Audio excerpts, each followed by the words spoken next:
こんにちは。この動画では日本の1年のお話をします。優しい日本語でゆっくり話します。1月、日本では新しい年が始まります。家族と一緒に朝、とても綺麗な初日の出を見ます。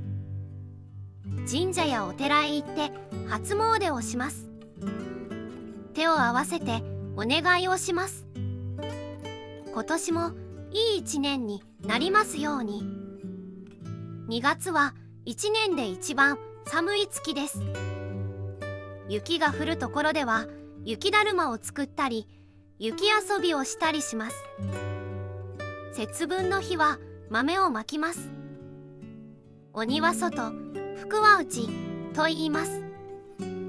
3月になると春が近づいてきます。ひな祭りには女の子の成長と幸せを祈ります。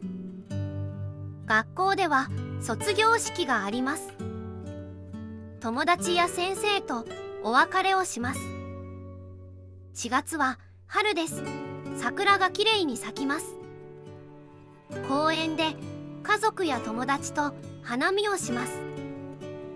お弁当を食べたりお酒を飲んで楽しく過ごします。新しい学校で入学式があります。ドキドキする始まりの季節です。5月は空が青くて気持ちのいい月です。空に鯉のぼりが泳ぎます。新緑の中で家族とお出かけをします。ピクニックも楽しいです。6月は梅雨の季節です。雨の日が多くなります。外に出られない日もありますが、きれいなアジサイが咲きます。7月になると夏が始まります。だんだん暑くなります。海で泳ぐことができます。7月7日は七夕の日です。空を見て星にお願いをします。8月はとても暑い月です。冷たいかき氷やアイスを食べます。夜には花火大会があります。夏の思い出がたくさんできます。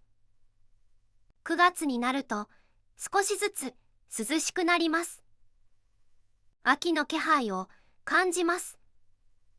夜、きれいな月を見てお月見をします。団子を食べることもあります。10月は体をたくさん動かす季節です。学校では運動会があります。みんなで走ったり踊ったりします。山や畑では実りの秋です。さつまいもやりんごがおいしいです。11月になると空気がひんやりします。行楽の季節です。京都ではもみじが赤や黄色に色づきます。秋の景色をたくさんの人が楽しみます。12月、冬がやってきました。街にはきれいなイルミネーションが光ります。クリスマスを楽しみます。プレゼントをあげたり、ケーキを食べたりします。そしてまた新しい年が近づきます。これが日本の一年のお話です。優しい日本語でゆっくり話しました。